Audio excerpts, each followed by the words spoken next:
low, you can still go. Even when there's no hope, you can still go. I never answer to no, man, I still go. Go, go, go, go, go, go, go, go. Brian Giles with Brian Giles MTG. And hoo-ha, we're back with more Assassin's Creed Magic the Gathering spoilers. So, starting off, we have kind of a interesting thing in Mjolnir Stormhammer. So, 4 mana for a legendary artifact equipment. When it enters the battlefield, attach it to target legendary creature you control. Whenever a equipped creature attacks, tap target creature defending player controls, put a stun counter on it.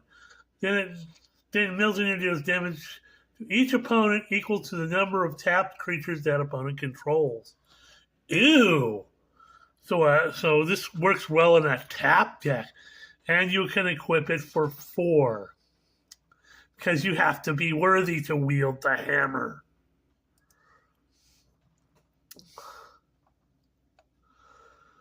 Next up, we have Hunter's Bow, which is something that I'm interested in because of what it does.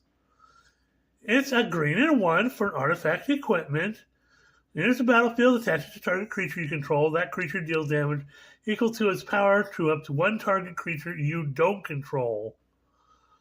Equipped creature has reach and ward 2 and equip it for 1. So it's a fight spell in a bow, and you get reach and ward 2, and it's got a low equip cost. That's not bad at all.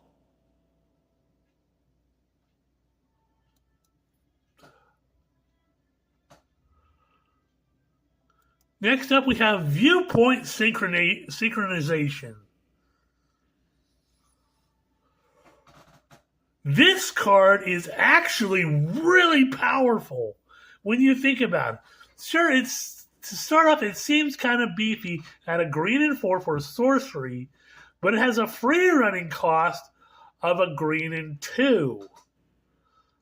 Search your library for up to 3 basic land cards and put 2 of them onto the battlefield tapped and the other into your hand, then shuffle.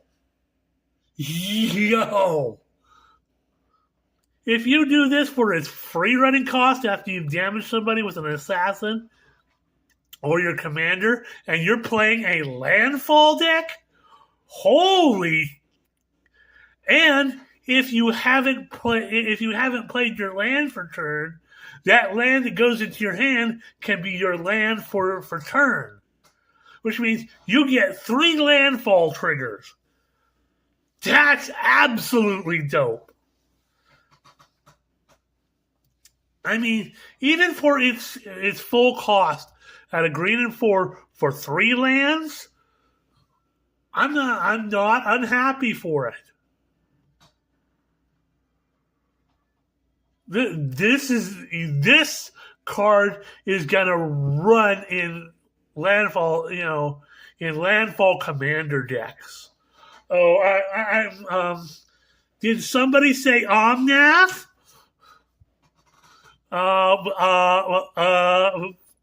What?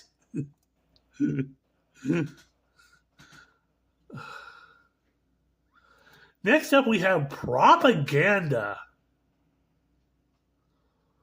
So, I don't know if this is a reprint or not. I think I remember something like this being in a card back in the, in the conspiracy era, or maybe even earlier than that.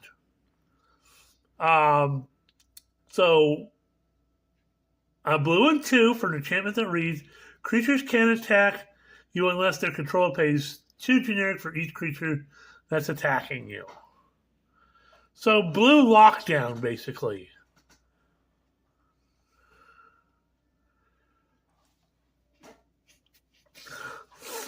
That's pretty powerful.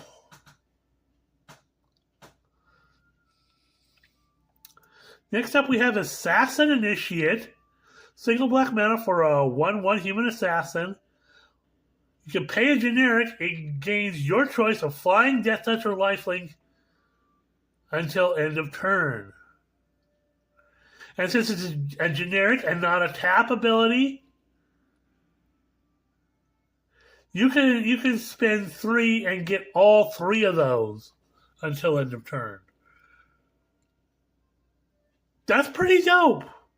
Versatile card, assassin, works well to do your stuff with free running. Next up is another insane card in Smoke Bomb.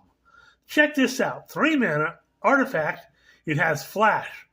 All creatures have Shroud, which means none of them can be the target of any spells or abilities from either you or your opponent. At the beginning of your upkeep, sacrifice Smoke Bomb. When you do, target creature you control can't be blocked this turn.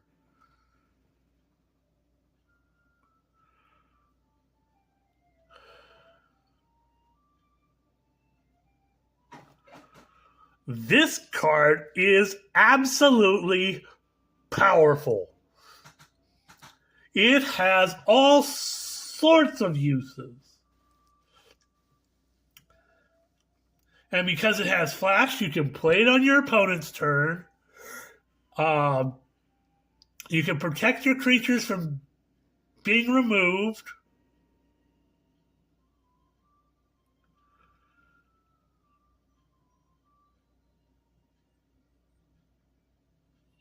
And then, at the beginning of your next upkeep, your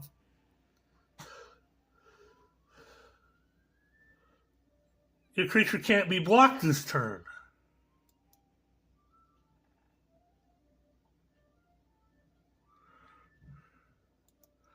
Next up, we have Xiao Jun, which is a blue, a red, and 1 for a 3/3 human assassin. Has Leech Strike as long as it's your turn. Xiao Jun has flying and first strike. Ouch. And Rope Dart. Tap up to 2 untapped artifacts you control. It deals 1 damage to each opponent. So she's kind of fun. So a 3/3 legendary human assassin with flying and first strike, when it's your turn, and you can tap up to 2 target artifacts, untapped artifacts you control, and it deals 1 damage to each opponent. Very, very useful, versatile little creature there. Next up, we have Palazzo Archers. So, a green and 2 for a 2/3 human archer with reach. Whenever a creature with flying attacks you or a planeswalker you control, Palazzo Archer deals damage equal to its power to that creature. So again, some protection from flying, again in green.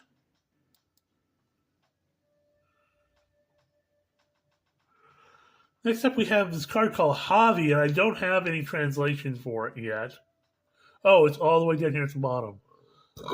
So, looks like something out of the Valhalla set, Valhalla game. So, a red, a green, a white, and 3 for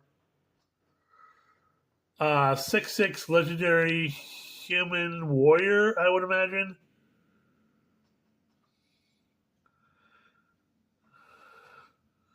So 6/6 for a 6. As long as there are 4 or more historic cards in your graveyard, it has indestructible. Sage's plan. Whenever it or another legendary creature you control dies, target legendary creature card with a total mana with a mana total less than that in your graveyard. Put that onto the battlefield tapped. So, when this or another legendary creature dies, you get a legendary creature back from your graveyard that has a mana value less than. And it comes into play tapped. Not bad, not bad. And again, this fits into that whole historic theme that we see with these cards from the Assassin's Creed Valhalla game. So the sagas, the stuff you get out of the Kaldheim set, this thing pairs very well with that. And we'll talk more about that later. So here's Arbaz Mir. A red and a white for a 2/2 legendary human assassin. Whenever Arbaz Mir, another non-token historic permanent, enters the battlefield, under your control, it deals 1 damage to each opponent and you gain 1 life. Ew! So it's like a mini lightning helix. I'm not unhappy with that. Pair that with lightning helix type cards and it'll be fun. So this is a Monastery Raid. So it's a red and 2 with a free running cost of red and X. Exile the top 2 cards of your library. If its free running cost was paid, exile the top X cards of your library instead. You may play the exile cards until the end of your next turn. Okay, it's a very, red spell. Being able to take cards off the top of your library and whatnot. Next up is another reprint, which I'm not surprised to see in this set. So we got Black Market Connections. So black and 2 for an enchantment that reads at the beginning of your pre-combat main phase, choose 1 or more. Sell contraband, create a treasure token, and you lose a life. Buy information, draw a card, and you lose 2 life. Or hire a mercenary, create a 3/2 colorless shapeshifter creature token with changeling, you lose 3 life.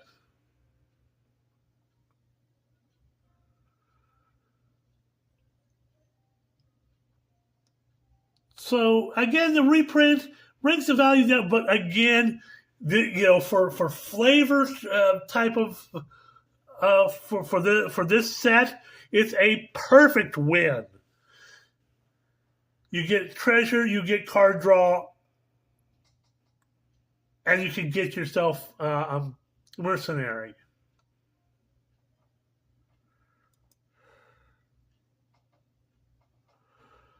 Next up is another powerful equipment in Hidden Footblade. A single red mana for artifact equipment with flash. When it enters the battlefield, attach it to target creature you control. That creature gains first strike till end of turn. It gains +1/+0 and has haste. And it has an equip cost for 2. Sure, the equip cost is a little more pricey, but dang, you can just put this out there, put it right on a creature, it gets a +1/+0 and haste.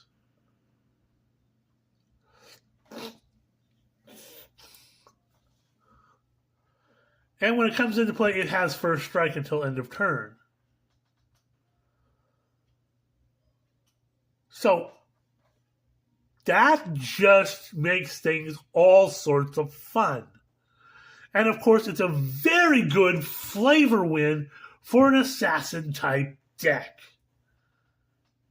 Assassin set.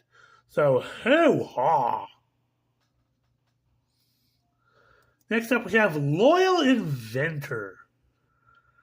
Now, it's a blue and 2 for a 2/3 human artificer with vigilance. When it enters the battlefield, search your library for an artifact card. Reveal it. Then shuffle. Put that card into your hand if you control an assassin. Otherwise, put the card on the top of your library. Okay, so It either goes to your hand or goes to the top of your library. You get yourself an artifact. Tutor, tutor, tutor. Next up is Tax Collector. This card is fun. A white one for a 2/2 human advisor. When it enters the battlefield, choose one. You can tax till your next turn. Spells your opponent's cast cost 1 generic more to cast. Or arrest. Detain target creature an opponent controls until your next turn. That creature can attack, block, and its activated abilities can't be activated.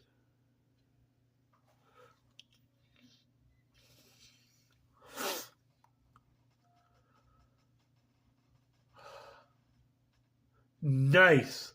So you can lock down. This is another addition to your white lockdown deck.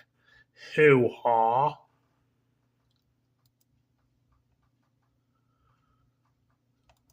Then we have Reconnaissance, which is another super powerful card. A single white mana for an enchantment.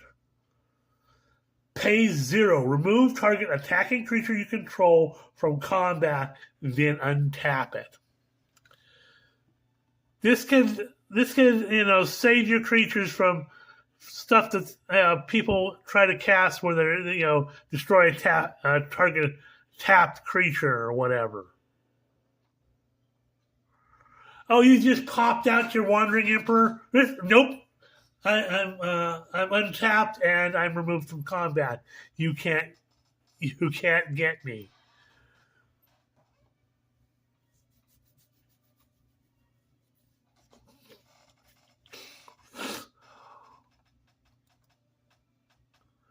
So hoo-ha. That's a little fun card.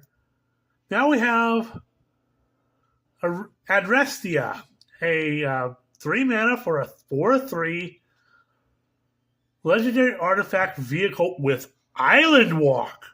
There's something you don't see every day. Land Walk is not something you have seen in a while. So whenever it attacks, if an assassin crewed it this turn, you draw a card. And it becomes an assassin in addition to its other types until end of turn. And you can crew it for 1. Ew. And if you have that card that makes all your opponent's lands into islands, whoopsie.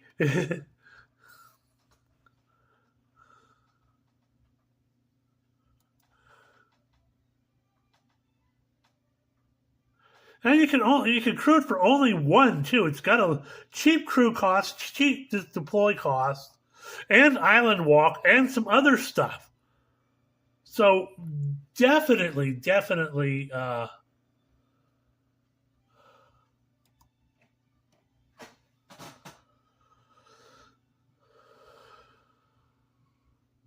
So this is Aveline de Grandpré.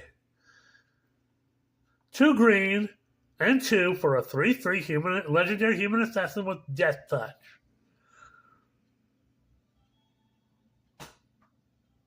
Whenever a creature you control with Death Touch deals combat damage to a player, put that many +1/+1 counters on that creature.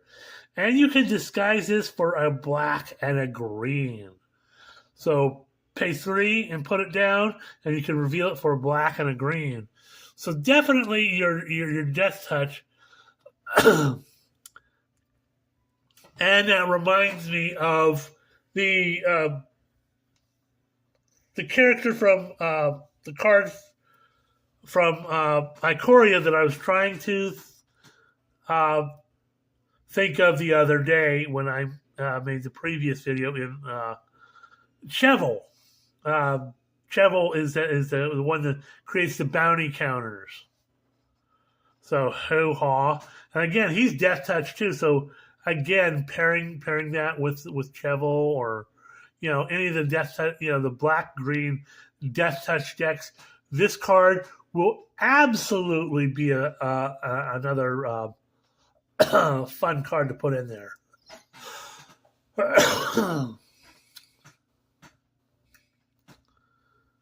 Next up, we have escape detection. So 2 blue and 1 for an instant that reads, it has a free running cost of return a blue creature you control to its owner's hand. Return target creature to its owner's hand.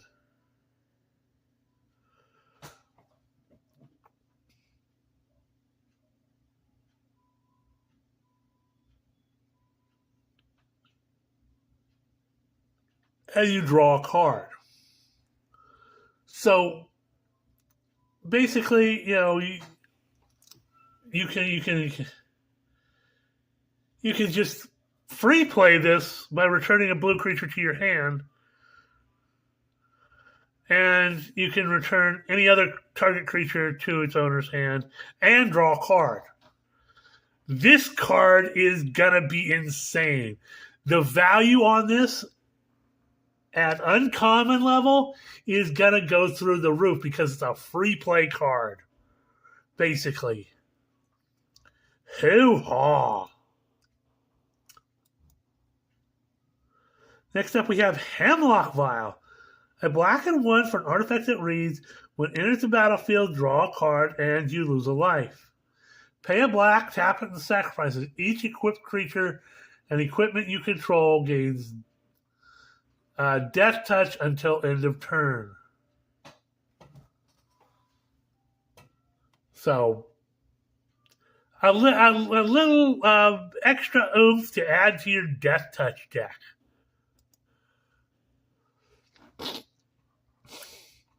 Next up, another reprint in Go for the Throat for a black and 1. Instant that reads, destroy target non-artifact creature.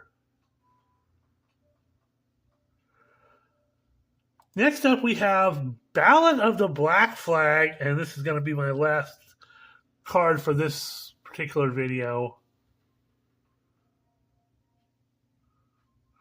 2 blue and 1 for an Enchantment Saga.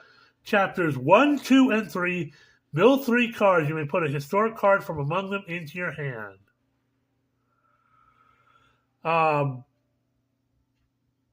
And Chapter 4, historic spells you cast this turn cost 2 generic less to cast.